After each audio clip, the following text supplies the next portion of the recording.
Kevin, just want to make sure.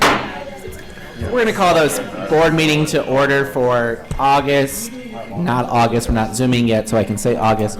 April.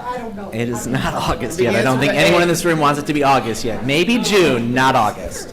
We're going to call this meeting for the St. Louis Community College Board of Trustees, April 21st, 2022, meeting to order. Roll call vote, please, Jessica. Rodney G. here.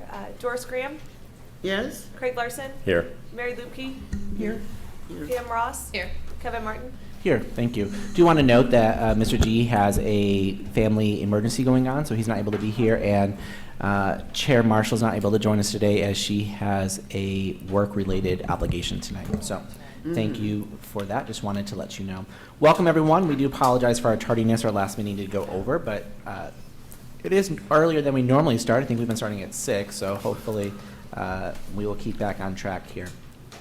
So thank you for joining us, and happy almost 3 weeks left of the semester or so before the semester ends, and we start another semester here before you know it of summer learning. At this time, we're going to start with 1.3. Do we need to no, we did not approve the agenda yet. Certification of April 5th, 2022 election results.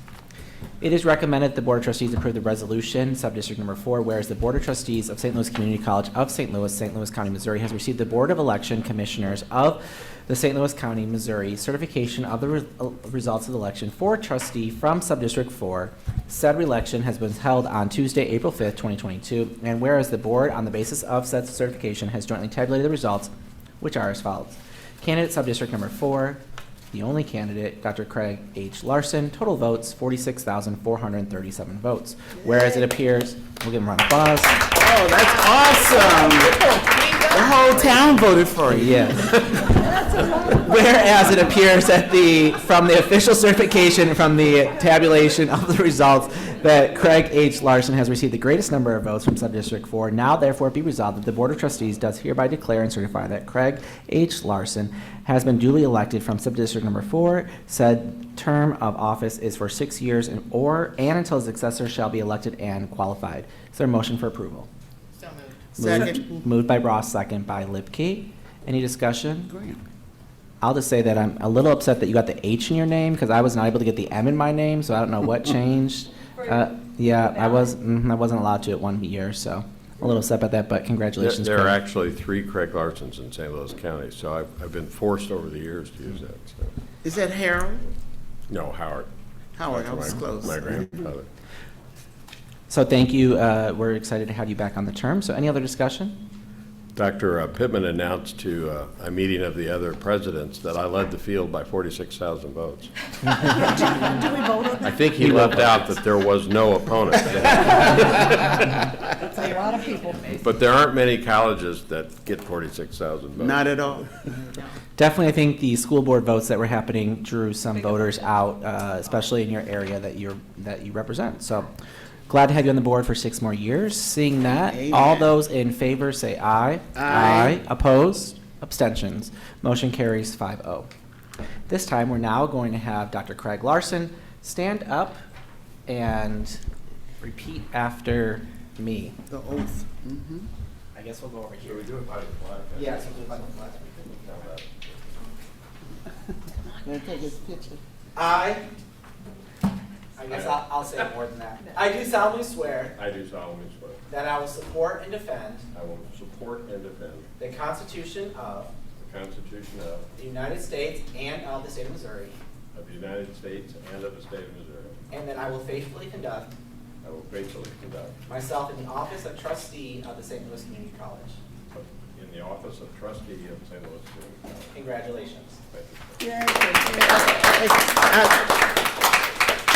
need to sign this. Sign right there. Sign, they forgot the H though. Do you sign it or do I sign Put the H in. He just says that's it? Thank you. Well, that's not a secret. That's my secret. Congratulations, Craig, again. Yes. Our second one, for those of you who don't know, is Trustee G, was appointed by the Missouri Higher Board of Coordinating Board for Higher Ed. There you go. He will be sworn in at our May meeting, and he was appointed and approved for that. So we're excited to have him join that. At this time, we're going to now move to our new session and have the election of chair for the Board of Trustees. Is there any recommendations for chair for the Board of Trustees for the following year? Yes.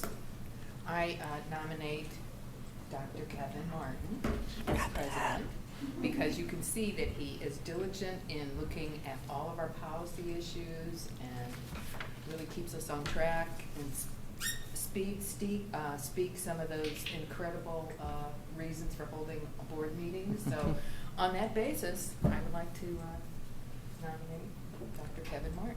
A second. Thank you. It's been moved by Ross, second by Graham. I will accept. Any other discussion on that or other nominations? Seeing none, all those in favor? Aye. Abstentions? Nays? Ayes have it. Thank you. Thank you for trusting me, trustees. I appreciate it and look forward to the year ahead. This time we're going to take election for vice chair of the Board of Trustees. Are there any recommendations on the floor? And I will move that we recommend Dr. Craig Larson to be vice chair of the Board of Trustees. Second. Second. Any other nominations on the floor? Craig, do you accept that? I do accept. Great. Thank you for your trust. Yeah. All those in favor? Aye. Abstentions? Nays? Ayes have it. Congratulations, Craig, vice chair. Thank you. Just so we will vote in June, I believe, for the foundation board representative. That term's a little bit different than the chair and vice chair term. So I think the June board meeting will point that. And currently that's served by Dr. Graham, is the foundation chair. Are there any citizens wishing to address the board? Please note that members of the public may attend the meeting or submit a comment by no later than noon and provide their name and address. Members of the public who are attending virtually will be able to submit the comments and we'll have it read. If you are here to present, you have 2 minutes to speak. Please state your name and address when you come to speak at the podium. Is there any citizens wishing to address the board regarding agenda items? No. Seeing none. Adoption to agenda and revision of agendas. Is there a motion to approve the agenda as presented? So moved. Moved by Larson, Second. second by Ross. Any corrections, additions, anything else? Seeing none. All those in favor, aye. Aye. Aye. Abstentions, nays, ayes have it. Acceptance of minutes for February 24th, 2022 regular Board of Trustees meeting and March 7th public session minutes. Motion to approve. So moved. Moved by Graham, Second. second by Lipke. Any corrections, additions, modifications to the minutes? Seeing none, all those in favor say aye. Aye. Abstentions, nays, ayes have it. Moving on to item 1.11. Recommended the Board of Trustees meets in executive session May 26, 2022 under 610.021 at 5 p.m. Confidential litigation 610.0211, lease and real estate 610.02112, hiring and firing 610.02113, work product and employee group 610.02119, personnel performance rating 610.02113, legal 610.02114, all under 610.020. Is there a motion for approval? So moved. Moved. Second. Second. Any discussion? Roll call vote, please. Graham, Yes. Larson, Yes. Lubke, Yes. Ross, Yes. Martin. Yes, motion carries. Thank you. This time, we'd like to call Nez, hopefully that didn't go too bad out there, to the podium.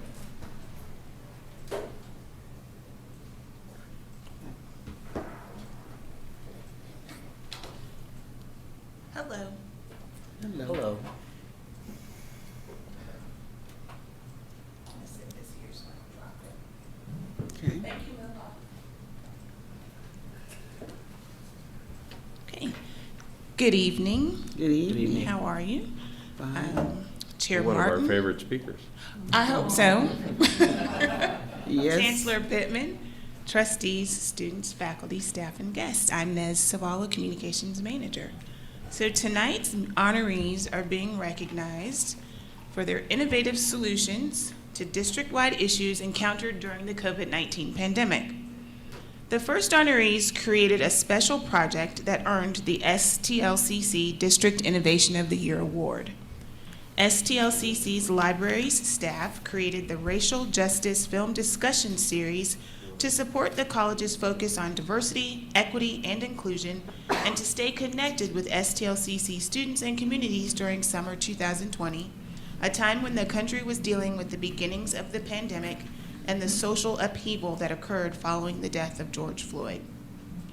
Racial Justice Film Series committee members include Stacy Lampman, Library Assistant, and Karen Wade, Library Services Secretary at Florissant Valley, Kirsten Abatzi, Lead Librarian, and Annette Lucas, Library Associate at Merrimack, Stephanie Church, Campus Life Manager at Wildwood, Donovan Foster, Campus Life Manager at Forest Park, and former employees Angela Kang and Carolyn O'Laughlin. Much like a book discussion group, interested parties were asked to view various films available through online streaming platforms on their own time, and then join virtual discussions about each film with faculty members, administrators, and Board of Trustee members helping to lead those conversations. The 10-film series attracted a total of 466 participants between June 2020 and April 2021. So congratulations to all of you. And if I called your name and you are here, would you please meet us over here at the backdrop and I'll take your picture.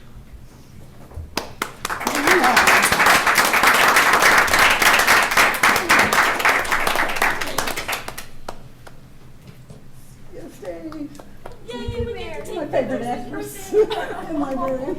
Thank you. Okay, so Stacy? Yes. Karen? Yeah. Okay. You can take the blue thing off the front. I just need to make sure. Right. guess So it was these the are for the director rest of of the the team. We'll just stand up. Entertain his smell.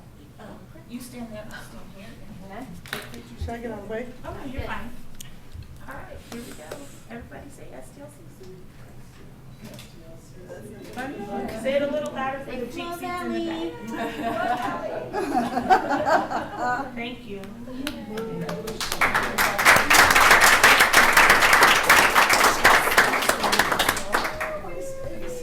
Thanks for this project, and thanks for coming tonight. Thank you. Okay, thank you. So the next honorees, their project earned STLCC's Overall Innovation of the Year Award. The STLCC Vax Incentive App, excuse me, was launched in fall 2021 by Information Technologies Enterprise Services team, which includes Khulud Hawassli, Director of Enterprise Service and Operation, Jeff Kapp, Director, Application Solutions, Suhail Awan, Application System Analyst Programmer Lead, Brian Bakula, Senior Oracle and Database Systems Analyst, Adam Lepresto, Data Integration Lead, Matthew Schrum, Application System Analyst Programmer, and Jim Cooper, Application System Analyst Programmer. The college's COVID-19 response team needed a way to encourage employees and students to get vaccinated against the virus.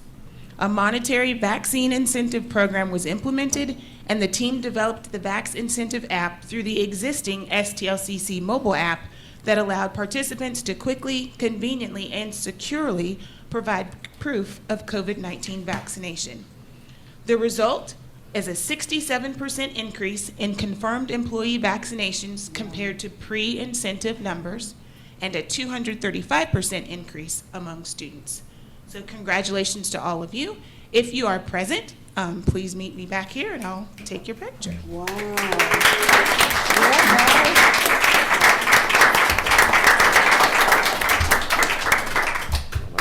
That is fabulous. Wow, good job. Whatever you desire.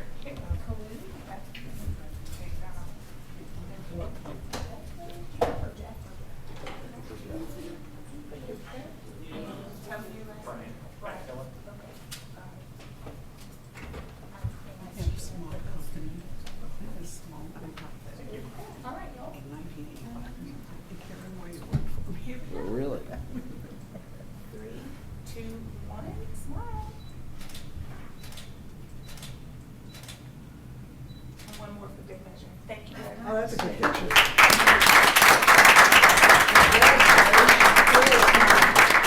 Wow, great. Just for curiosity, how much did we end up giving out in vaccine incentives? I'm gonna put someone on the spot there. It was over $1 million. Awesome. Do you know how many people that translated to? I guess we could do the division. Well, you don't know the number of employees. Oh, yes. It was, I think, around 2000, and I think the thing that was also interesting is we did 2 phases of it. We kind of had lower expectations for our second phase, but it was a really good turnout still, and more importantly, it was a higher turnout for students. That really Oh, grew yeah. out in that. That's So what you the want. application made it. Awesome. Good job. Wonderful, wonderful. And no, trustees cannot get any incentive for having your booster or regular vaccine, but I do encourage you to get it if you feel so inclined. Okay. Okay, thank you. So our final group of honorees is the college's marketing and communications team, which received the Paragon Silver Award from the National Council of Marketing and Public Relations for the Take One on Us Flyer Series campaign. With the added financial strain some students faced due to the coronavirus pandemic, Take a Class on Us provided qualifying students with scholarship and grant opportunities to earn 3 credits for free to help them stay on track toward completing a degree or certificate. The posters were part of the overall marketing and communications strategy. STLCC took silver in this year's competition ahead of Dallas College in Texas and just behind Northwest College in Wyoming. Special recognition goes to Jennifer Reed, District Marketing Manager for Writing, and Julie Conway, Graphic Design Lead for Innovative Design Work. Marketing and Communications team members include Kedra Tolson, Executive Director, Nez Savala, Communications Manager, Derek Lewis, Senior Web Designer Developer, Shatana Stewart, Marketing and Communications Coordinator at Florissant Valley, Gina Tart, Marketing and Communications Coordinator at Wildwood, Jason Young, Marketing and Communications Coordinator, Forest Park, Wes Buchek, Marketing and Communications Coordinator, Merrimack, Sky Peters, Interactive Producer, and Pat Matrisi, Part-Time Content Specialist. Former employees who also participated in the project include Ben Sachere, George Sackett, and Jackie Johnson. NCMPR's Paragon Awards recognizes outstanding achievement in design and communication at community and technical colleges. It is the only national competition of its kind that honors excellence exclusively among marketing and PR professionals at 2-year colleges. So congratulations to our team, and congratulations to everyone who's been recognized tonight for your dedication to serving our students and advancing the college's mission. If you are from marketing and communication, I better move. I really better move. Get your picture taken. thank you. I don't see enough certificates there. I'm really moving over here because I think it's going to be a lot. That's a mistake, obviously. Yes or no? We try to drop it. Just push the Just button. 2? Just push a button? Oh, I thought they were all going to. It'll show up after you push it. The COO doesn't know how to hit a button to take a picture. I use my phone. Exactly. Technology. Hi. Where's everyone else at? Yeah, I moved over. I thought they were all coming up. All right, what am I supposed to say? STLCC? All right, 1, 2, 3. There we They go. would say 60. Yeah, 60. There we go. Oops, sorry, I shouldn't have. Yeah, hey, keep your head. There we go. All right, we got some. You look good. You 70 years, you do. It was a brilliant program. Well, thank you so much for all of your efforts and everyone who recognizes. I know we can never recognize enough, and we look forward to ongoing recognition throughout all of our campuses as we kicked off our 60th birthday anniversary, whatever you want to call it. So thank you, Nez, and the communications team for all that you do. Next up is our diversity, equity, and inclusion update. Ms. Robin Phillips, Associate Vice Chancellor for Human Resources, will present. Hello, and thank you. As you know, Michelle Martin Bonner recently resigned, and so I'm sort of filling in for her. She is the lead on this particular theme. However, we work very closely together and in partnership. I spoke a little bit on this, I think, when I first started and really looking at who are we as an organization, and so we'll be building on that. We recently launched a diversity, equity, inclusion, and belonging survey at the beginning of April, and so it'll run through the end of April. And I'll talk a little bit more about that as we go along. However, that will provide us with some information that we currently don't have. We want to really be intentional about the work that we're doing towards this theme 3 and the goals and objectives that are a part of it. And so that survey will be used as a way to really sort of guide what we do.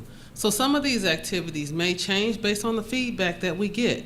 But just know that this is a very important endeavor for the college, and we are taking this seriously. So these goals we received was to create an environment that creates an environment that allows for diverse opinions and perspectives, recruit and retain employees at all levels who better reflect the diversity of the St. Louis region. I think that's important because we have, St. Louis is a broad area, and what it looks like per college or per campus is important. And we're not that far off in some ways, but in some ways we are. And it's not just the low-hanging fruit, right, that you'll see from these future slides that talks about gender and ethnicity, but it's also just differences, period. How are we different, and how are we the same, and how do we value that so that people want to stay, right? Because we want to attract and we want to retain, but we also want people to be here and have a pleasant experience. And even if they have to leave, and I want to just give a shout out to Michelle, was only in this position full-time for 6 months, but I will say that she sort of has us on a track that I think we can build on. We already have the position posted, and so I think we'll have a replacement, but they'll have a good foundation in which to build on, so I just want to thank her for that. And then Goal D is continue to develop an atmosphere of diversity, civility, and respect. I think we've talked a little bit about that, how important that is. And so our strategic objectives are, to integrate DEIB, which you'll hear now, which is adding the B is belonging, right? Because that's what's really important. When you come here, do you feel a part of this organization? Do you feel like you fit in? Can you add value? How do you contribute to the success of the students? Right? Because even in HR, I feel like I play a part in the success of students by recruitment, onboarding, how we, our retention efforts, development, and even through separation. And really being a part of that and how that contributes to the overall success of our students and the college as a whole. And so we'll be integrating that into all of those areas. And this is why we added this bullet, which was to build a sense of belonging, create a space for each employee to be their most authentic selves, to feel valued and connected to the mission. We're all different, we're not the same, and we have to show that. And culturally, we have to change to embrace that, and you'll see why in some of the side. But also, we want to use data to really guide what we're doing. Right? We want to be able to measure what we're doing. Are these things working? And if they're not, what do we need to do to adjust? So when I came a couple years ago, seems like longer than that now, but I think it's been about 2 years, we looked at sort of our generational analysis, and we talked about sort of where things are going. So we still have, can I get it up for Generation X here? Okay, so we are leading. You said millennials, right? That's where it's at? Just checking. Generation X, can I hear but these are important because there are differences. We grew up in different times, we experienced different things, right? I mean, most of the people in Generation X, you probably experienced when there wasn't a computer, right? There wasn't a phone, and now we've transitioned into this more technology world, and so we've experienced when we didn't have it, and we've experienced it, what we have now. But still, that group is leading at 36, around 37, 38%. I've seen something recently. Millennials 27, Boomers are 24, Boomers are 27, Gen Z is 9, about 10%, and then traditional is about 1.6. So that's a big increase in 2 years. In terms of our Gen Z, in terms of our millennials, we have a decrease in Gen X. We're less, but we're mighty. We're less, but we're mighty. And you'll see the decrease in over 2 years with boomers and traditionals. Now, obviously, the VSIP may have contributed somewhat to that, but you'll see that that's going to be a continuous decline. And so how we show up in the workplace, it's a multifaceted environment. And so we have to adjust for that. What's important to different generations, we have to be mindful of that and incorporate that into our policies, our procedures, and everything that we do. And so I think it's important to just take a quick snapshot So I did add that to Michelle's presentation. I think the gender analysis is pretty close to what it was even 2 years ago, which is hovering around 60% for those that identify as female and around 40% for male that identify as male. And so we looked at, per campus, again, because that's important in terms of how ethnicity sort of plays out across the various different campuses. And then when you look at that in comparison to how we sort of show up in terms of our overall numbers, I think what this does not show is how it breaks down in terms of types of positions, classifications. And so it's really going to be some work that we do moving forward, obviously working closely with whoever's hired, is really looking at how do we actually look at how many administrators do we have? How does that break out? How many, professionals do we have? How does that break out? And then how do we develop programs to attract and retain? And I'm really hoping that with this survey, when I looked at it last or got some information from Michelle last, we had about maybe 700 or 800 people at that time that had already responded, and that was about a week ago. So hopefully this survey we'll be able to get some information to really drive sort of the activities that we do to attract and retain. One of the things that I don't think that we've done a good job at doing is utilizing our Diversity, Equity, and Inclusion Council on actually leading some of these initiatives. So that will definitely be part of the work that we're going to do moving forward, where they actually have assignments and that they're leading some of the work that we're doing, because they're the ones that are out there on the campuses. So that'll be a priority moving forward. But year 1 and 2, and these are sort of overlapping with 3 and 4 because I feel like we're doing a lot of different things, but we've developed some short and long-term strategies. We launched the climate survey so that we can get the baseline goals around the data. We want to build in some core competencies for inclusive leadership and belonging with managers and supervisors and leadership.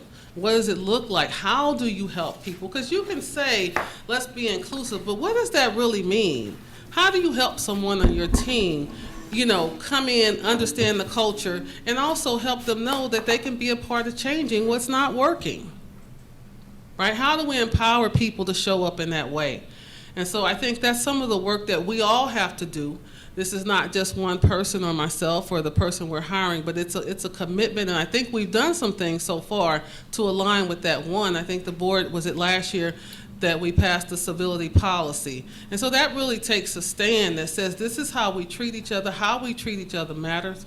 And so I think that that's a really good start. That's one example.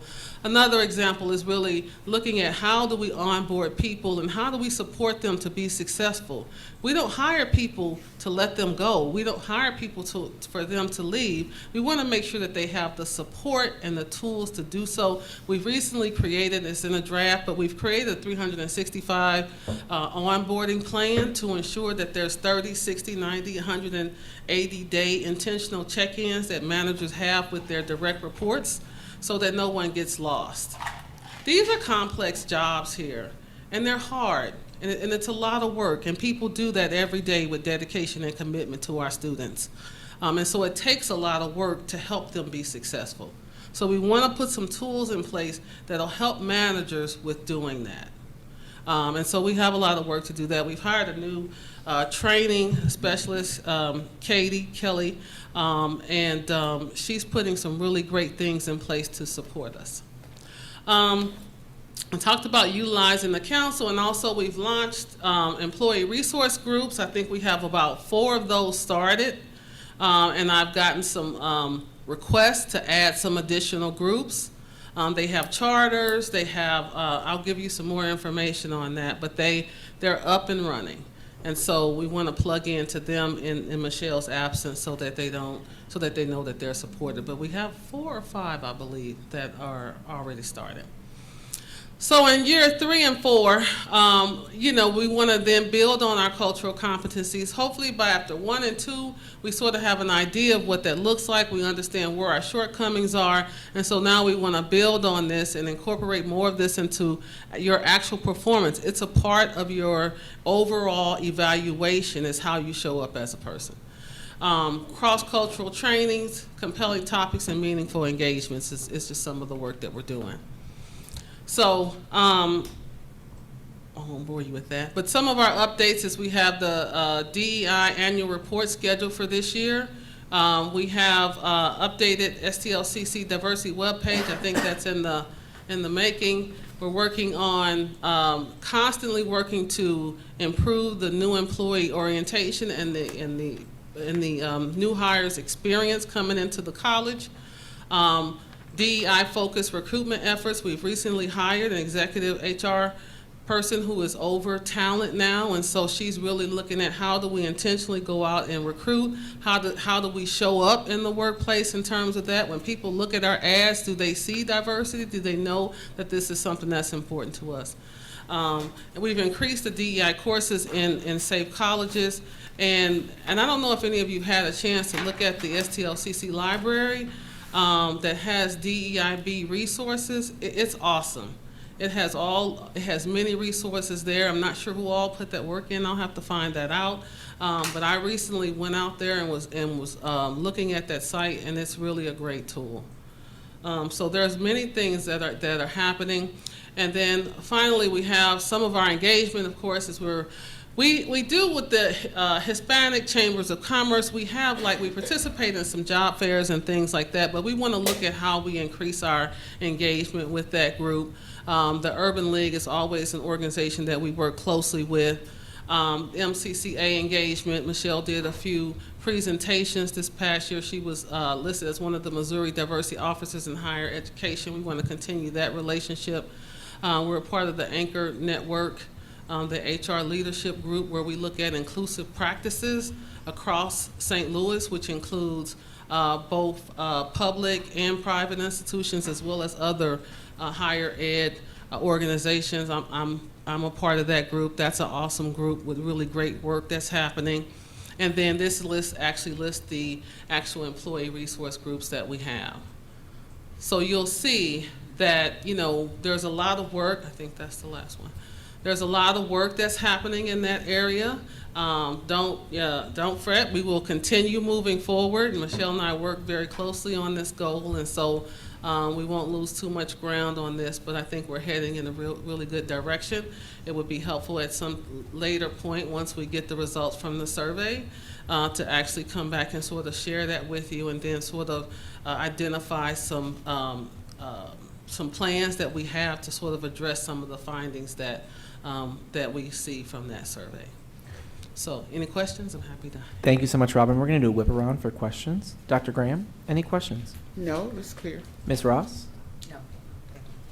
No questions. My only comment would be I really appreciate everything you're doing.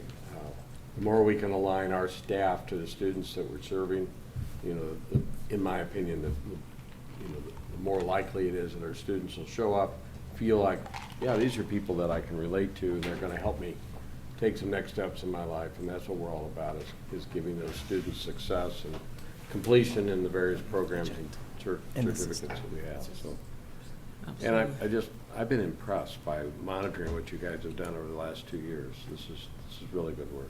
Thank you very much. All of us have. Of course I have questions, and Okay. thank you for your presentation. I just wanted them to go whipped right first. past you. Okay. But I do really appreciate the work. So my first question is around the gender analysis.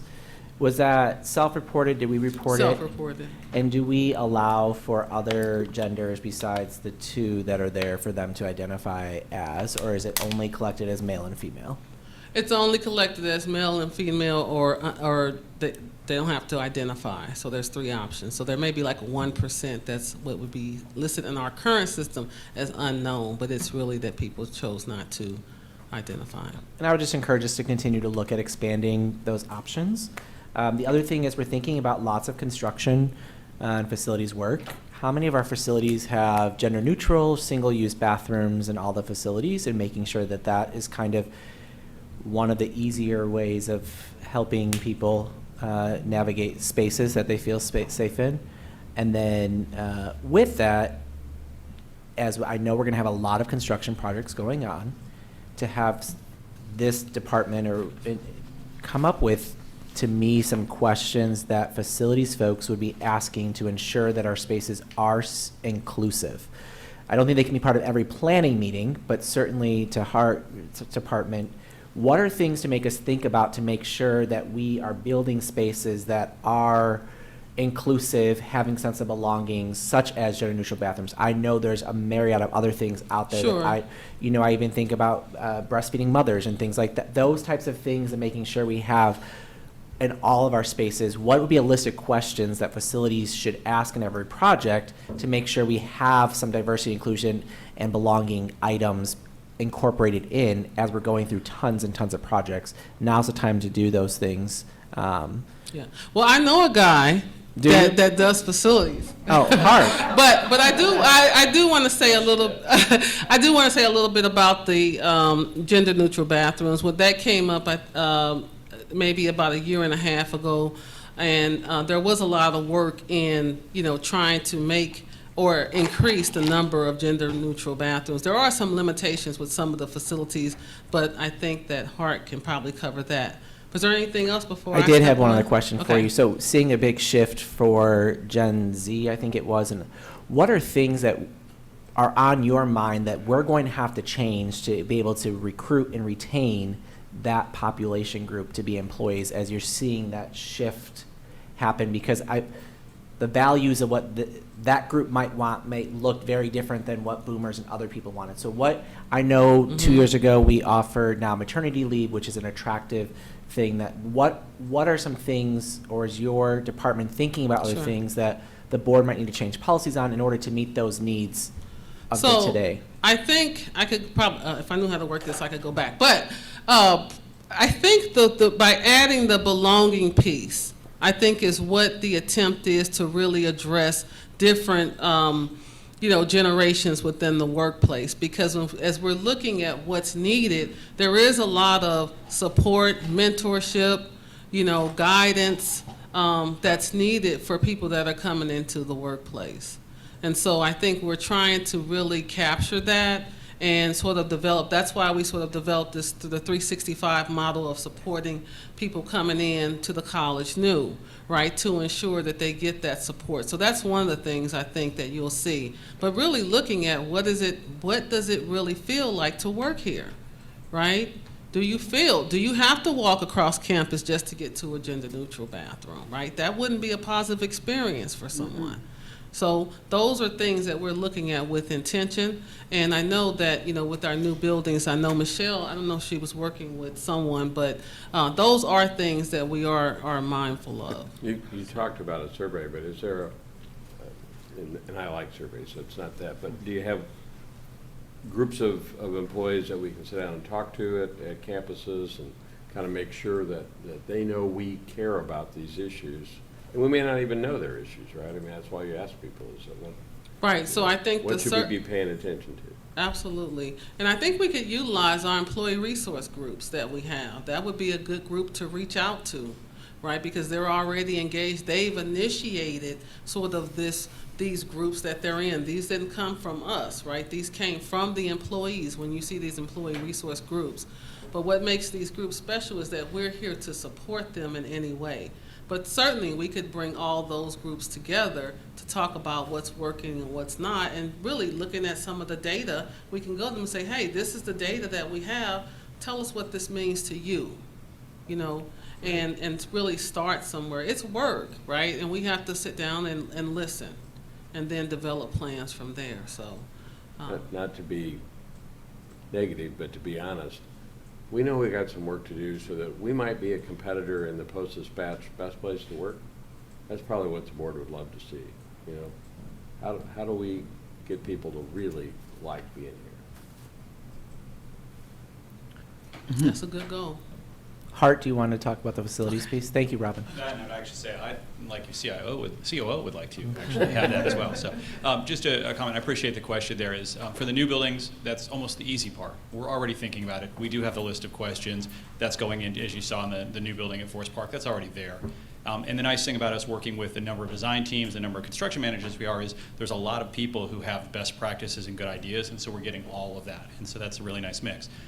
Then we're going to do renovation space. And in renovation space, it's actually easy because we're doing renovation. But what the harder part is that we don't want to forget are the buildings that may not be renovated and may not be new buildings, because not everyone's going to be working in a new building and not everyone's going to be studying in those. And I will say there, the challenge comes where we have problems we run into code. And we have building codes that were not modern, and they still aren't modern. And so we run into places where it says you must have this many men's bathrooms and this many women's bathrooms, and there isn't any other category. I will say we're not just saying, well, we can't fix this. We're pushing the envelope there. And so we're engaging with some of the city, basically the planning, or not planning and zoning, this is code enforcement and the city planners' offices to say, hey, this is what we want to do. And is this going to pass inspection? Is this going to pass muster? We're doing that right now. If Mariella was here, she would tell you about a particular instance that we're doing that right now. We're not going to forget about that as well. Thank you. And everything about ADA stuff too, when you talk about that, just making sure our buildings are ADA compliant for those who aren't as mobile. And we do have an ADA study that's going on right now, and we look forward to reporting to you back on the results of that before too long. Awesome. Thank you so much. And Robin, it's only been 2 years. It seems like it's been like 70 years. So you came in at the perfect time, right before a pandemic might have happened. So thank you so much. Moving on to 3.1, trustee business, lodging of revised board policy D, E, F, and G. Is there a motion to approve the lodging revised board policy D, E, F, G? Note all other areas within the sections as reviewed March 2022 with an effective date of July 1st, 2022. I move to approve those. It's been moved by Ross. Second. Second by Larson. I would say I appreciate Trustee Ross's and Trustee G's time as we sat with the college administration, went through those policies. I feel like we're in a much better place with revising policies. We're actually planning on submitting a proposal to the ACCT conference to present about how to go from not changing policies to catching up and then moving forward with a policy and practice. So thank you for the community. I think almost every stakeholder opinion that was submitted was entered into revision of policy. So I don't think there was any there. I will say the one that's the largest change, just for trustees to know, is the probationary period. So historically, for non-unit people who don't have a joint resolution, it was a 3-year probationary period. It will now be, bless you, 365 days pending board approval. And if you switch jobs, you don't have to go back to probationary period, all this foolishness of this probationary period stuff. So pending board approval in May, we'll shrink that down. And as Robin alluded to, there'll be a 365-day milestone check mark, and we don't have to worry about having probation for 4 years for some people. For 3 years down to a year almost. 1 year, 1 year. no matter, as long as you're an employee I got here, you don't, if you switch jobs 500 times, you don't have to start over probation. Okay. So, other than that, I think the rest of them were just some legal issues and some other things, but appreciate everyone's work. And we look forward to additional feedback if anyone has from the community, and that's why we lodge it, to get additional feedback prior to approval. So, seeing none, all those in favor? Aye. Abstentions? Ayes have it. 3.2, recommended to move the June board meeting once again to Monday, June 27, 2022. Motion to approve the June board meeting Monday, June 27, 2022, due to the MCCAT conference, I think it's called. So moved. Been moved by Graham, Second. second by Ross. All those in favor? Aye. Abstentions? And it will be a 2 o'clock meeting on June 27th. If you want to put that on your calendar now, it will be a 2 p.m. meeting on a Monday. Why two? Are you Schedule off? conflicts. Oh, okay. We won't say with who. Okay. So June 20th, 2 p.m. June 27th, 2022 at 2 p.m. Ms. Grove will send it out. She doesn't have an S on her name. We'll send it out for us as well, but just if you want to put it in your calendar. You have to remind me. 'cause I will I'm- remind you, 'cause I'm- Dr. Graham. Thank you, because that's an odd time. It is an odd time. We have to approve our budget, so finance department doesn't freak out at us. Approval of consent agenda items 4.1. Is there a motion to approve the consent agenda? So moved. Been moved by Ross, Second. second by Lipke. Any discussion, corrections, or deletions? Seeing none, all those in favor? Aye. Abstentions? Nays? Ayes have it. Thank you. Dr. Pittman, the floor is yours. All right, thank you, Dr. Martin, and pleasure to be here this evening. And Muhal, if you could pull up my presentation, we'll proceed here. And, the first item on the presentation is our, let me pull that up here, is our 60th anniversary. So we've been having a lot of fun this week. Oh, thank you, sir. Careful. Yeah. Very good. We've been having a lot of fun this week. We've been to 6 sites on the 60th anniversary and had a lot of fun. It's just been a big celebration. You know, I want to thank Marketing Communications for putting all that together. I want to thank the culinary art faculty and students for the incredible cupcakes that I keep trying to get one, but then I take them home and my daughter gets to them before I can. So I hope to get one before this is all over. We have one more tomorrow at South County Education Center, so I'll have a total of 7. And I want to thank Trustee Lukey. She's made almost all of these, so appreciate her time in getting around and being with us. I'll also give you a few other updates here. STLCC transformed. You know, I'll try to keep the board updated with that. Hart Nelson is doing a good job leading all that effort. Could probably present this better than I can, but I'll try to give you a 30,000-foot view of where we are. Then we're working on improving communications. You know, we're coming out of COVID right now, and this is just a really difficult time. As I talk to other CEOs across the region, that there's just been a lot of stress buildup over time, and people are coming back and trying to adapt and get back into the in-person environment again. So these are odd times that we need to work through. Then I'll provide you a little update on a project that I've been working on over in the UK. So jumping ahead to STLCC Transformed, we just received this week from Arcturus what they're calling the campus restacking. It's basically the updated master facility plan, so we're very, very close to getting that finalized, although I want to remind trustees, this is a living document. It will probably change over time, much like our strategic plan, but it's really laying out the kind of the roadmap for us going forward, and we had a lot of new moving parts to this. This just gives a little bit of an overview in regards to the work that's been done so far. Arcturus has been working with all the campuses and the campus committees and leadership teams on each campus in planning for all these projects going forward. So I'm just going to present, you know, a 90,000-foot view of all this work and not try to burden you with too much information, although we have as much information as you would like to see if the trustees would like to get copies of it. But starting out of Flow Valley, I think you're all aware we're looking at new construction for 2 new buildings, the Center for Health Sciences and an Advanced Manufacturing Center. Also some extensive renovation that will be going on, some initial demolition of the communications building and the Emerson Center for Engineering, and possibly one to be named later. You know, we're kind of debating about that right now, given the condition of some of the buildings, and then certainly to vacate and sell the Center for Workforce Innovation, the old Circuit City building.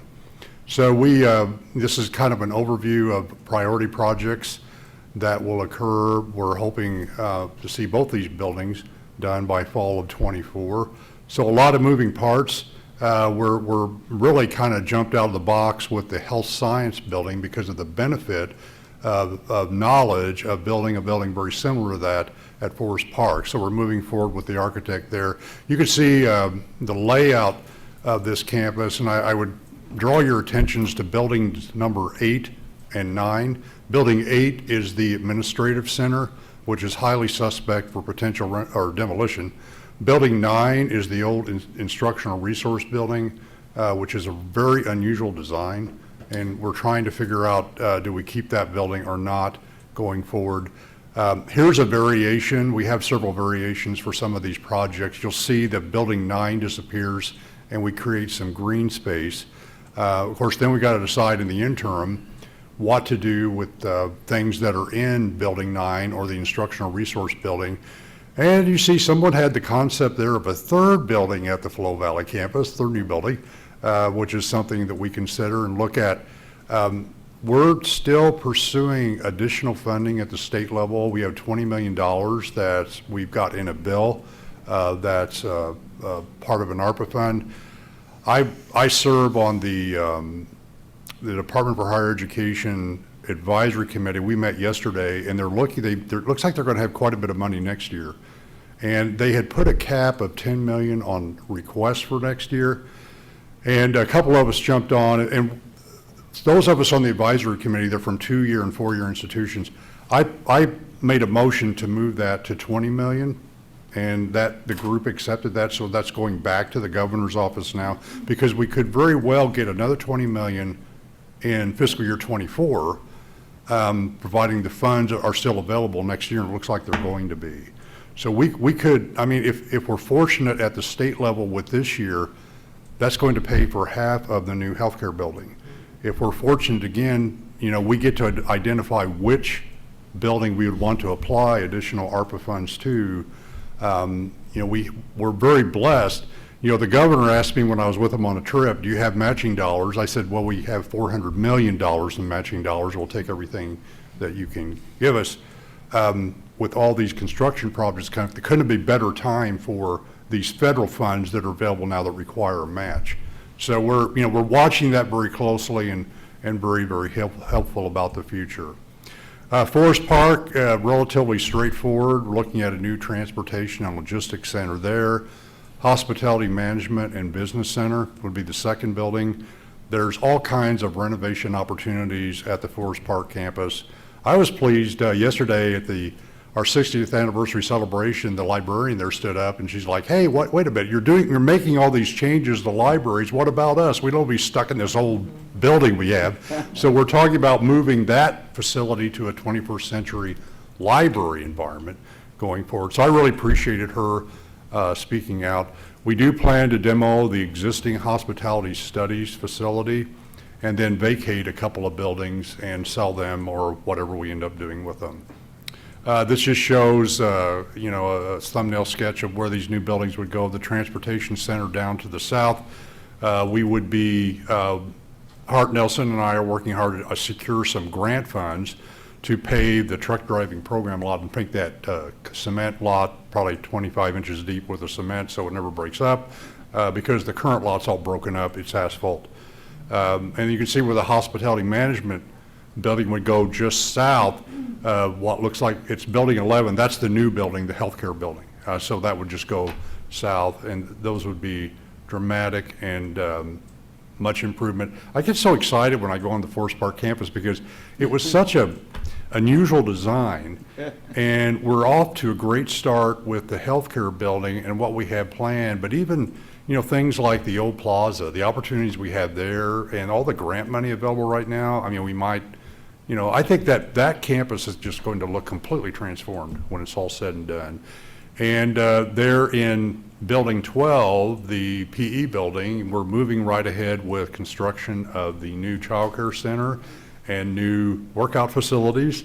So that's an exciting project, and they're already about through abatement in that project. Merrimack's going to be interesting because it's the only project where we will have to take buildings down before we can put them up, put the new ones up because of the layout of the campus. So, you know, there's rightfully so some anxiety about that with the employees and nervousness. You know, I'm feeling confident that we have great logistical planning teams that we'll make sure, you know, whoever we move out or what classrooms we move out will have suitable space for the interim. But we're looking at a finance, administration, and business accelerator, which would go where the existing business administration building is. Then right now we're looking at the theme of Sustainable Energy Sciences Center, where Communications South and the library is setting on the other side, which would in effect create a brand new front door to the Merrimack campus, because you're starting, that's coming right off Big Bend. We would put a new entrance and we'd be removing a lot of parking lots so you don't have that sea of asphalt surrounding the campus that makes it look so desolate to me. It just looks really like an unfriendly and unprogrammed space. So a lot of demolition there. You can see all the buildings that we would plan to take down at this stage. And you can see that where Big Bend is down at the bottom of this picture and where these two new buildings would go. Ultimately, here's a thumbnail sketch as well that shows a lot of the demolition and renovation that would occur. And if you look just right to the new building 02, you'll see that new entrance I was talking about and that little roundabout coming off of there. So that would be a big improvement for the campus for a lot of reasons. So I think our tourist has done a really good job in being creative because Merrimack is so defined as a campus. I mean, it's laid out very nicely. And we don't want to disrupt that by putting new buildings off that footprint because it would just look very unusual. So it's going to cause, unlike the other projects where we're building a new building, then moving people out and demoing, we're doing it in reverse. So it's a bit more of a challenge. Wildwood, I'll tell you, those folks out of Wildwood are excited.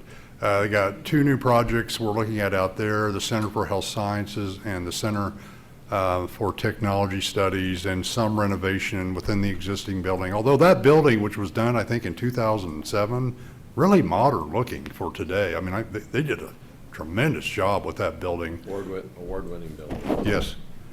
Can I ask you, what is the reason we have that very small St. Louis Community College entrance sign? Is that because of the Wildwood? Because it's really easy to go right past it? Yeah, that would be the Wildwood Sign Police restrict us in terms of how tall signs can be and where we can put them. And yeah, it's an interesting phenomenon out there. I mean, even if you look at the side of the building where Carol Pardos finally got permission to put St. Louis Community College on the side of the building, you'll notice it's kind of unusually, that wasn't our design.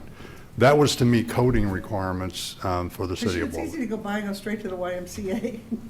I understand. Will they never let us put any other kind of sign up? I don't think we should give up trying. There's one in the corner right here, though. Signage opportunity. Yeah, there's some signage opportunities there, but I mean, and even I understand they're wanting us to take down the sign that sits along 109 and 2 New College Drive, you know, that very low sign. Yeah. The one you can drive right by. and The one you see can drive college right at the by, so YMCA. we're going to talk to them about that. But we also own the 5 acres, remember, just north of the Y that could be a leverage point for us, because I understand the city wants that as well. So we'll work with them, our good friends at Wildwood. Past superintendent of Rockwood would tell you that working with Wildwood is quite a project. As It is. several people on your staff can share. They have 26 aldermen. What? Yeah. Yeah. That is nuts. They have one for almost every 1,000 people that live out there, I Yeah. think, or That something is like really that. crazy. And they have to agree, and that isn't easy. So it's just a different city, and it was really created. We're right beyond where or we're right in the beginning of the 3-acre lot that starts. So 109, they don't want 109 made any bigger, wider. They don't want more development. So it's quite a different place. And I could bring a past mayor as a friend of mine, and he would have quite a different spin on that. He'd say, that's exactly what we want. It's a great opportunity. And they do like the college. Improve it. So I'm not being negative about that. They Yeah. like having the college there, and they know. Oh, they do, yeah. It's really providing great services. Well, we're going in with 2 big projects that will really benefit that city in a lot of ways. So, stranger things have happened than getting better signage. How Trustee big Oakley. is the health science and the technology at Wildwood? Hart? 50,000 square feet for the technology center. I was talking about money Oh. $1. No, about 20 million. for each? Yeah. So it's smaller than the one at Forest Park and, The Center for Health Science is 30 million. That's a 75,000 square foot, and then the technology center is 20 million. 50,000 square feet. Yeah, and I didn't bring the budget with me. I'm sorry, I'll have to double check to see if that's right. But their project, I thought they were more close to 60 million overall. But anyway, we'll take a look at that. Okay. What time frame would they be coming on board? When would they be coming on board? Yeah, when are you trying to break ground? The health sciences, right now, health sciences will be quicker out of the gate simply because we know how to program it. We've done it Right. twice, and so the team's ready to move on that. The technology building, that's the one we still have got to get a better idea of timing on. So we're meeting with construction managers, which is Kwame, and we're going to be working with Krishner on the Center for Health Sciences there. So we're working on those, basically those detailed timeframes out.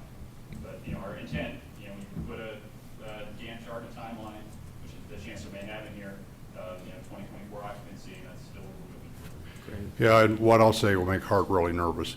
But there are financial benefits to doing two projects at once because you have the CM there once. Yeah. You're buying more materials at once, and all the construction is happening at once. If you spread it out over several years, then you're subject to inflation. You have the CM firm and staff around a lot longer for your project. So, that's the thing Common we'll get sense. to, need to make that decision. I didn't think inflation was a thing. I do want to let you know. Maybe by the that I time we was- get started, it'll go back down again. Yes. At Wildwood, I was cornered, literally, with people asking for, and it's not in the plan, and I'm not asking for it to be, but the request was a performance space. If, they're not even asking for a full theater, but something that's open and large with a stage and curtains or something, so you could do small things, and They do small production. I know, but it's in that.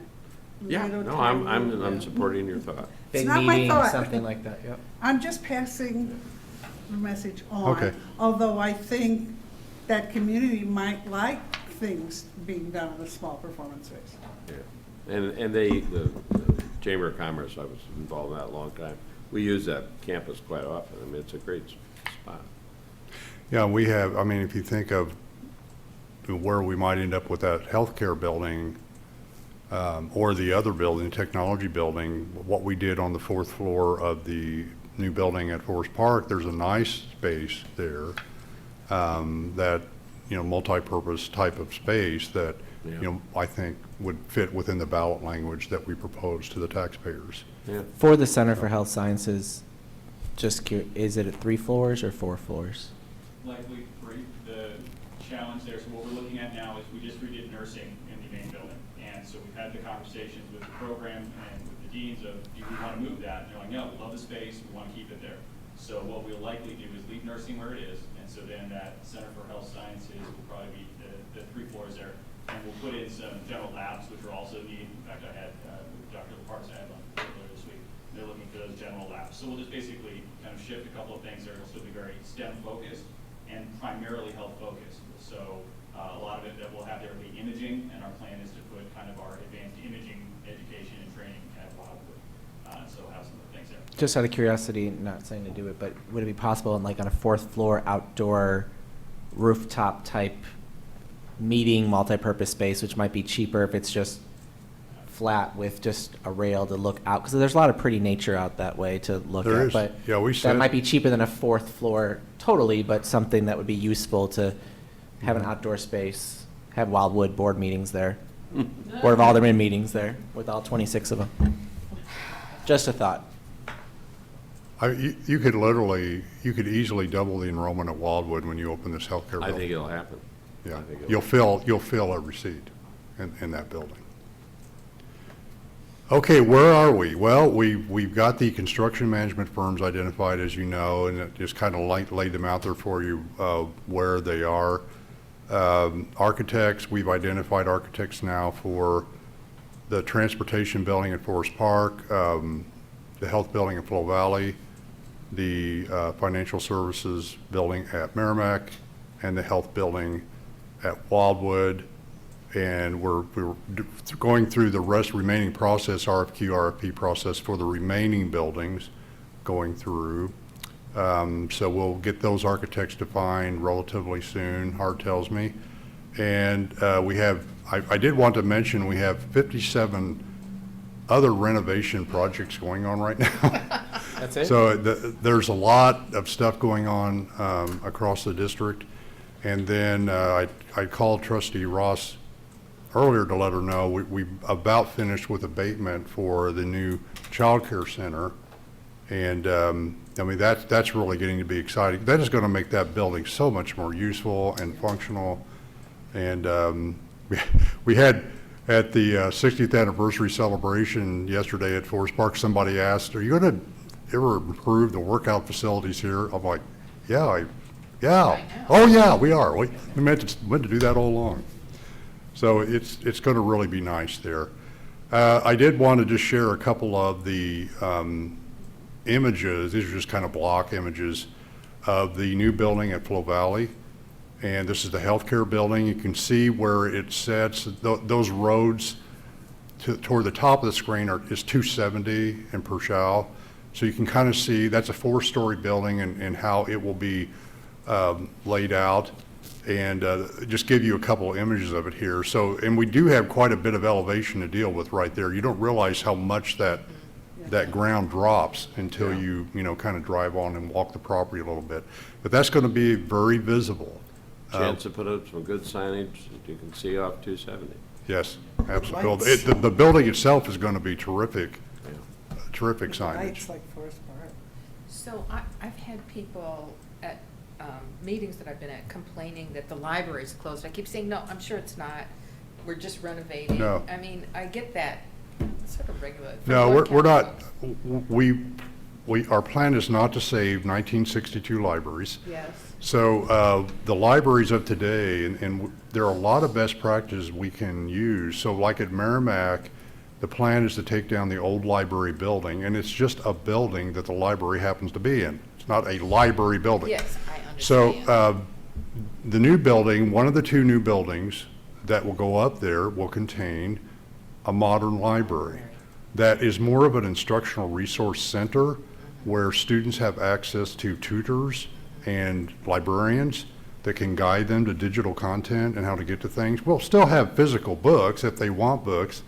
But, I had a student that was concerned about that call me the other day from Merrimack, and I just asked him, I said, when was the last time you checked out a book at the library? And he said, oh, I see what you're talking about now. But our non-traditional students do.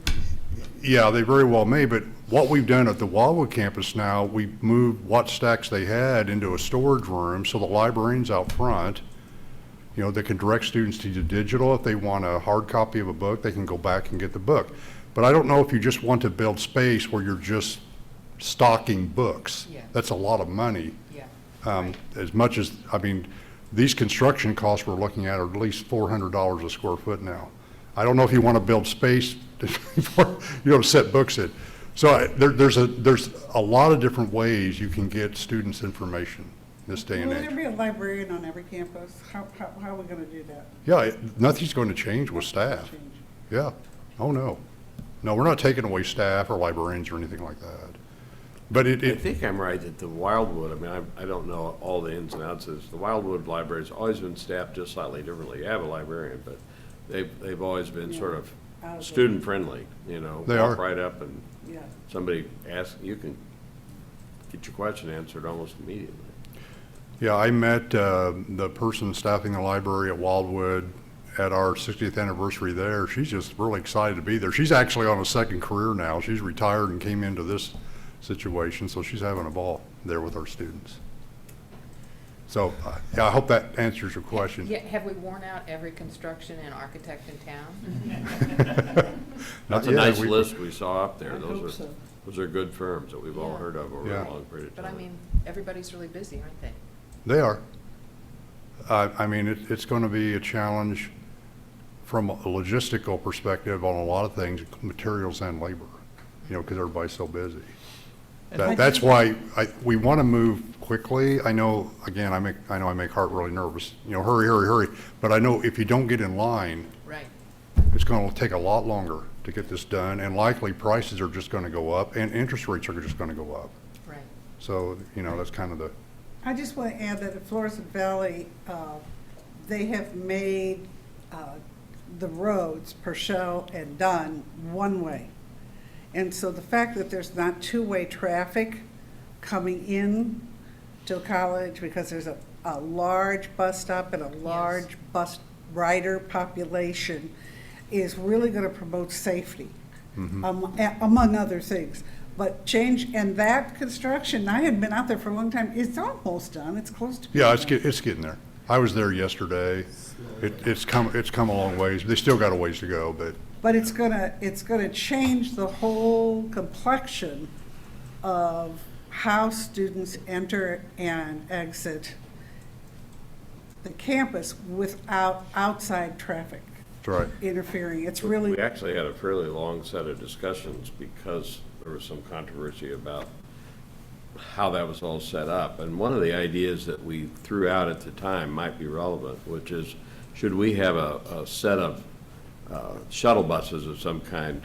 Because now the stop's up there and we maybe need to circle people around to where the buildings actually are.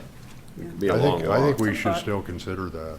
I just hope we don't move as slow as the 270 project, because I pass it every day, and it's moved about as slow as any project. So Hart, don't take your tips from them, because quick. they move the opposite speed of how I like to move, so. Exactly. We can buy electric shuttles and jump ahead a little. Yes. There you go. All right, well, a lot of good things going on. We're back to, our Gantt chart. So we're out of Q2 of 2022. So we're on track with those projects we've defined architects. We're a little bit lagging from those projects that we have not defined architects yet, because you can look into the design of new buildings aspect that goes up to about Q2 of 2023. We need to get moving on those things, and we will, but we are getting started on several of the projects already. This would show occupancy for a lot of those fall of 24. I did put on the priority projects preliminary schedule, but may vary by project. We may phase, or not phase, but I guess kind of stair step start times depending on some factors, maybe material availability and labor availability for some of those. But we want to move it along as quick as we can because of all those things I've already mentioned that end up result in more money. Right. And more students. Yeah. I think of Flow Valley, everything that's going on up there, think how nice that's all going to be. Oh, yeah. When all that road work's done and then these new buildings are done. It's going to be a whole new place. It's going to be like Forest Park. It's going to be a whole new place. All of those surface parking lots at Florissant Valley and Merrimack. Oh, yeah. Just Right. make it look so awesome. Grind those out, put green space in. Yeah. Exciting work. Okay, kind of wrapping up here, I had mentioned earlier to some of you, working on a communication strategy post-pandemic. We want to improve our internal communications regarding STLCC Transform, but really all other college initiatives, and put a lot more emphasis in communications and kind of bringing people back into the college out of the pandemic phase. That's one big piece of it. The other side of it is we want to really develop and execute a speakers bureau to go out and tell the communities about all the great things that we're doing here at the college. And that would recruit a lot of us in the college to go out. That just won't be me. That will be a lot of people sitting in this room will do that. Faculty, staff, whoever would be interested and be a good spokesperson for the college. We just need to get out more, promote more, make people aware of the incredible value of what this college has to offer. You all know that I went on a little trade mission over in Ireland and the UK a couple of weeks back, and engaged with several companies there we were trying to recruit into Missouri. And Jessica had put in board docs for its review only. It's proprietary. We don't want to disseminate it. But working with a company called the International Air and Space Training Institute. They're interested in working, and they're already in London. I met with them while I was over there, and I met with the University of London leadership to talk about how they have early college programs in air and space programs and pathways.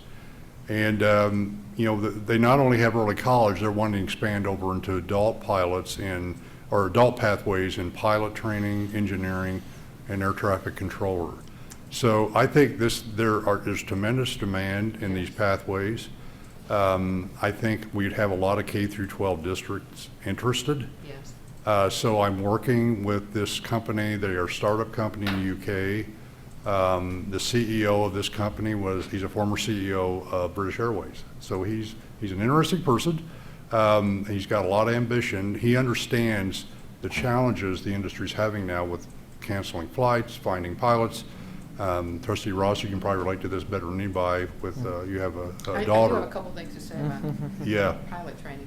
Yeah, so we have pilot training at SLU, and there's a couple of private firms in St. Louis, but I think, we'll look for, as Simon would put it, we want to collaborate, not compete, and look for ways we can collaborate with existing programs, not drive a bunch of cost up or anything, but just trying to get into these pathway spaces going forward.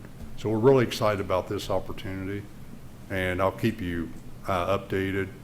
Any questions, comments, Trustee Brooks? Yeah, my daughter works for Republic, and they are allowing their flight attendants to go to their pilot training programs.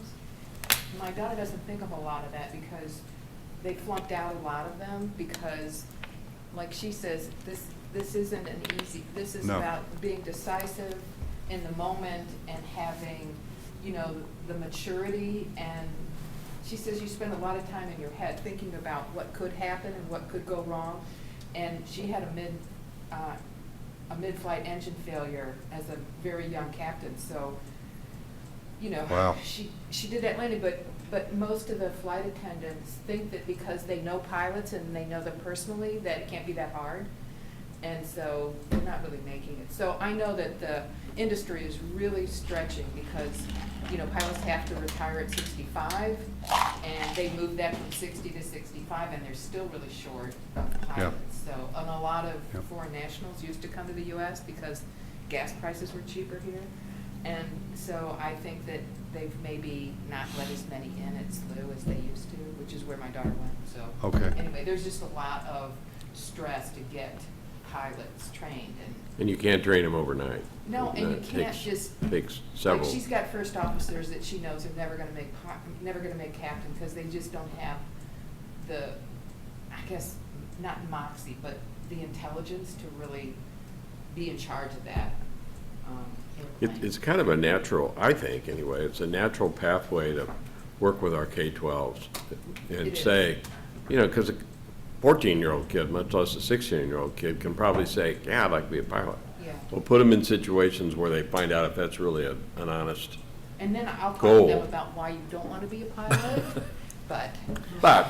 They can make those decisions fairly early. We can get them started in college. We can get them, they can get time in a small plane. That's all part of this. Right. I would say in my other spare time, I serve on another board, and they started last year. It's called Red Tailed Programs, and they actually had their second graduating class this year in Ferguson-Florissant of kids of color who want to be pilots, and they actually go through 1 year planing, and they actually get them in planes. And so as you think about that, there's potential for opportunity to partner right there as a pipeline to start with a K-12 partner to get Right. And we're a kids. natural partner to bring the minority students who we know are out there that could be pilots, but don't see how to do it. So certainly, Show 'em. they already have a program going that doesn't get them college credit and all that, just gets them interested in possibly wanting to be a pilot. So I think there's opportunity to start a pipeline pretty quickly who's looking to expand early college for something that we don't really have in the market right now. Right. Well, I've agreed to fund some seed funds for this company. Again, they're a startup company, to explore the market here, and they're going to assist us with their expertise.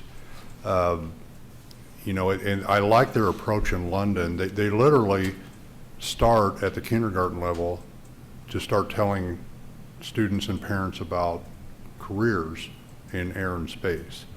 So it's a very comprehensive approach they're using in the UK. So we're going to pursue that.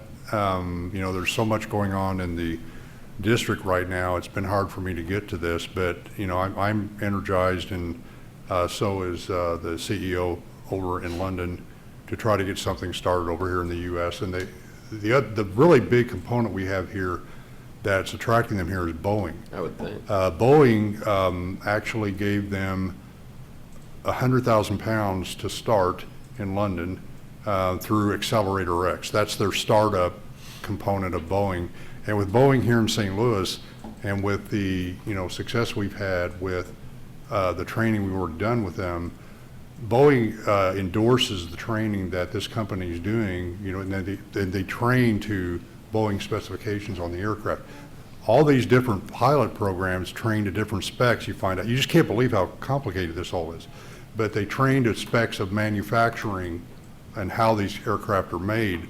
So having a partner like Boeing, I think, is incredibly strong and helps make our case here in St. Louis. And there's so many jobs that aren't piloted, but. That's right. Oh, yeah. Mechanics, Yep. I mean, Air traffic controllers too air is a traffic huge. Yep. controllers, I mean, there are just so many positions that are gonna be needed to fill because, we're aging and we're leaving. Yep, exactly.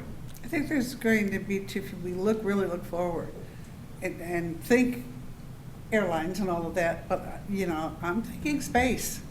There's going to be space travel, there's going to be travel that we have Elon never Musk got thought this of. reserved already. And you want your students to, if they're interested in air travel, period, then there's a real potential for them to move into new fields that are going to surface that we don't even know about concerning space. Sure. Absolutely. And there could be some funding opportunities. The governor was with me when we traveled to UK Boeing to talk about this program. He's interested in it too. We might get some additional funding to help with starting up some things here on this particular project. Thank you for your time. Thank you. Oh, This is so Took a long interesting. time. Thank you, Dr. Sorry. Pittman. that's a good report. I just have a couple comments for the board chair report. I want to thank Dr. Pittman. Some of the things he highlighted, appreciate his openness to hearing. As he briefly mentioned, we're going to be engaging with some climate surveys and getting feedback from all the stakeholders to figure out some of the things we talked about today about how do we make belonging important here? What's our sense of belonging? How do employees feel?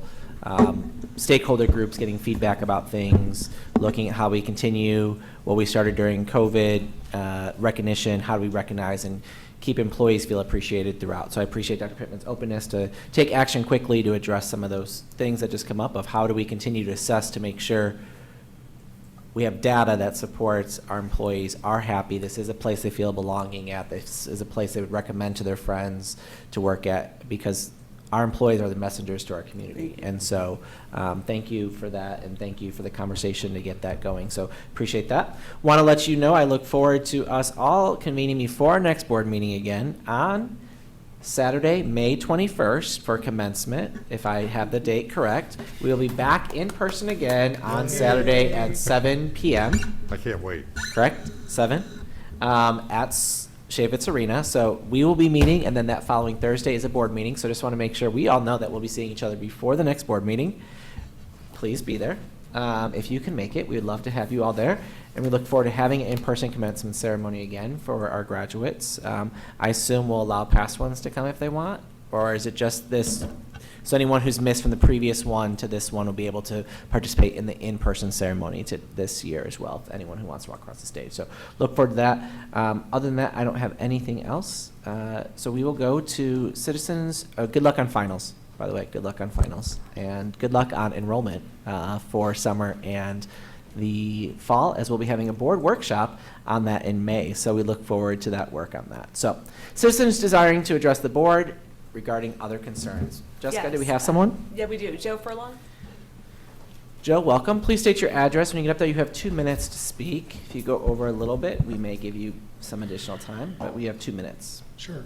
My name's Joe Furlong. My address is 8465 Laddie. Good evening, and thank you for the opportunity to speak. I'm trying to speak a little fast here, so please pardon. I do have 4 issues that I'd like to bring to the board's attention. The first issue is related to the February board meeting during the health insurance conversation, where Trustee Larson asked if the employee groups were on board with the proposal. I was told with our representatives that the information he received was not true. The second issue is related to the advisors. Near the start of the second semester, I was informed that at least one advisor had a caseload of 1,600 students. Other reports had stated high workload, poor working conditions, and no management support as well. PBU's questions have gone unanswered. The third issue, as you may be aware, the Evergreen study report was delayed, but it did come out. During a meeting with PBU and HR, I brought up we have jobs that, in my opinion, are low paying but require a master's degree. After proving one of the instances on a call with HR, Robin had asked Nikki to review the job and potentially remove the master's degree requirement. When I asked if anything would be done for the salaries of the incumbents who have an advanced degree meeting the current requirements, if their salaries would be adjusted, I was told no.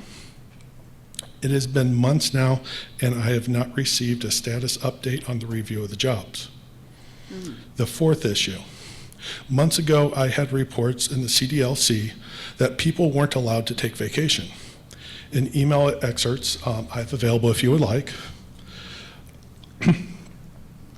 Excuse me. Would you agree with the highlighted statements from Brandy Jones's email? Quote, I will not be able to approve time off until we get to a different place, end quote. And HR interpreted that in their email response. You may keep going. Quote, the email was sent to basically say, please be cognizant of requesting leave, end quote. I did not believe that the two statements, that the first statement and the second statement were the same, and I was curious your opinion on that matter. Thank you for your time. Thank you so much, Joe, correct? Joe, for your time tonight. The board does not engage in comments, but I would ask that you provide the information to Jessica. The board will follow up as appropriate or direct to the individual. So I'd encourage you to give the information to Joe, to Jessica. We will follow up accordingly, and then I'll communicate with the board the response that I'll share with you. So I appreciate you taking the time to spend, and just want to again encourage anyone out there, anytime you want to reach the board as a whole and receive a response, board@stlcc.edu is available to communicate. We do get regular emails, and the board itself does respond. The board chair responds, shares that information with the entire board as well. So thank you for coming up today. We appreciate your time, and if you want to share that with Jessica, it would be happily to get to us so we can respond appropriately with that. We'll now move to board member comments. Trustee Larson, any comments you wish to share? This has really been a very informative evening. Probably the next step is for us to talk about financing all that. Yes. So I think we probably have an update or discussion or whatnot coming, because as you said in your comments, interest rates are probably not our friend right now, but we need to get some money, but we want to get it in the right way, and I know we've hired a firm to help us, so look forward to that conversation. Yeah, we've had a couple of meetings with them, and we can give you some more detail at the next meeting as to where we are. And yes, I saw where the Fed's removing the interest rate at another half point today. Yeah, I mean, I think I'm right in the big picture, because we have this money in our operating levy. It just, as you said, it may take us longer, but that money is set aside to do this transformation. On the other hand, I think trustees want to stay on top of the detail, so. Exactly. And May is a great time because that is our preliminary budget workshop where we get the preliminary budget and look at that. So that would be a great time to make sure that Prop R stuff and Transform SDLC stuff is identified and how we're going to finance in the future. Thank you, Trustee Larson. Good meeting, thank you. Trustee Lipke. I would like to thank Dr. Martin and the Chancellor for responding to some calls and contacts that people made concerning climate and how the pandemic has influenced all of us. And you respond to that and recognize that there are ways to address that very quickly, and I'm very grateful. And so when I had the opportunity to go and see Dr. Pittman approach all the different campuses and different places about the past 60 years, the response was really good. I was telling Dr. Pittman, in the very early years, there were proms. You know, the college had proms, and I have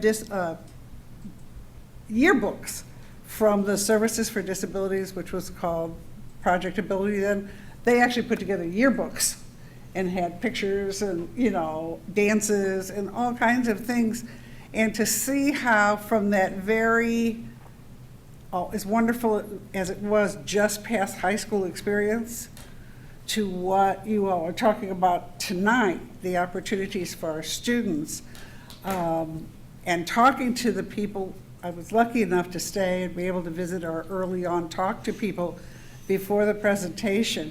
We are absolutely headed in the right direction. In fact, it's remarkable where we are when you consider that, as you mentioned, we started calling ourselves the Junior College District, JCD, and now we're moving into these amazing professions and amazing opportunities in just 60 years. That's not very much time for what we're doing. And then to transform the college to the benefit of our students and employees and faculty, I just really think that we need to celebrate that. We've talked about it privately, but the idea that you can honor the past, which is certainly what you were doing with each one of these campuses, but you have to serve the future.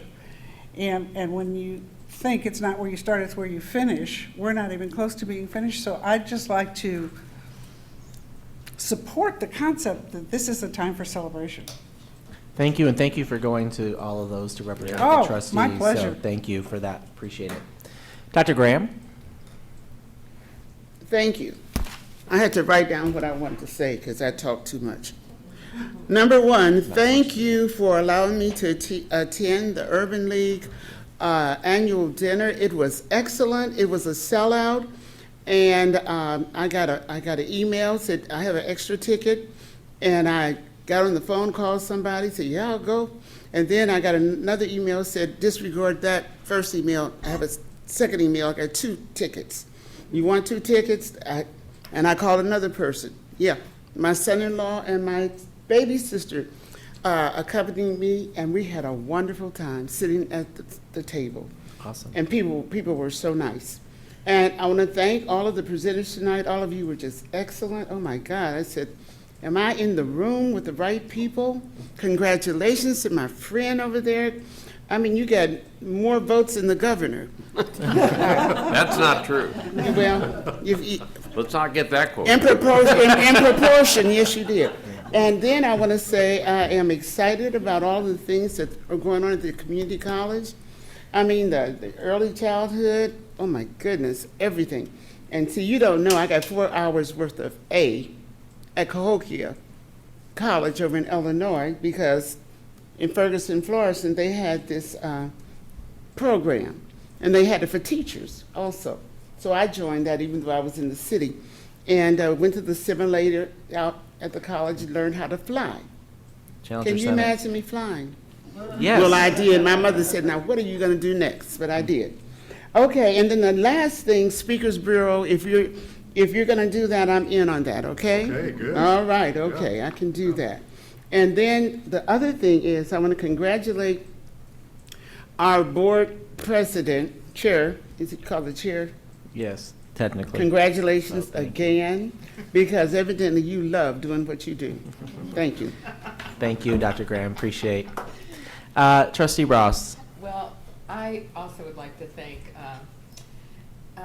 Dr. Pittman for his work with the zoo, because I think that for our students who will be getting paid internships at the zoo, that on their resume is really important, because it's a world-renowned zoo, and they'll just learn so much there, and it's just a great experience. So I appreciate your work with that.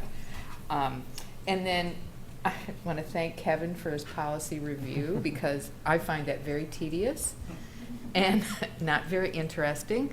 And so it's important. We love it. Like I don't like to do bylaws either, but that's how people live, so you got to do it. And then thanks, Craig, for running again, because it's not exactly the most thankful job in the world, because people who want to complain about the college usually come to one of us to complain about it, and then we're so grateful everything that's going on. We can't imagine that people are criticizing us. My God, we're doing excellent work, don't you know? We are. Excellent. So, I guess that's my My thank yous to everybody. And I forgot one more thing. Yes, Dr. Graham. Here it is, number 5, and I have my No glasses worries. on. They could be number I 5, want to 6, 7. thank, at the break, you told us we had 10 minutes. It took me almost 4 of those 10 minutes to get up because I'm suffering with sciatica nerve problem in my right leg and from the hip down to the ankle. And I just stood here, and Nez came over and said, "Oh, you all right?" I said, "I can't walk." She said, "Do this." And she told me to shake my leg. I did.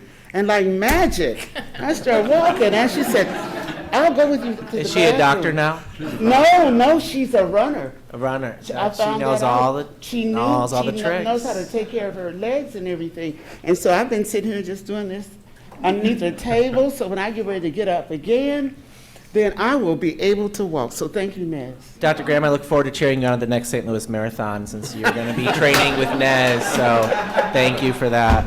I'll just end quickly with we work closely with Dr. Pittman, but I do want to thank all of our employees that we don't get to see or know their names of. We know this organization functions because of each of you. So just want to make sure you know we see you, we hear you, we feel you. We want to make sure we're supporting us and making sure and appreciate all that you do.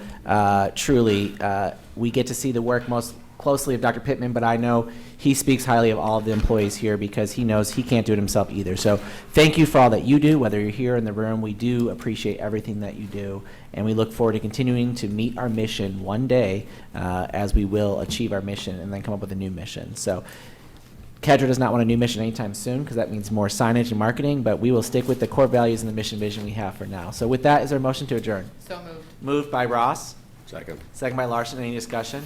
All those in favor? Aye. Aye. Abstentions? Nays? Ayes have it.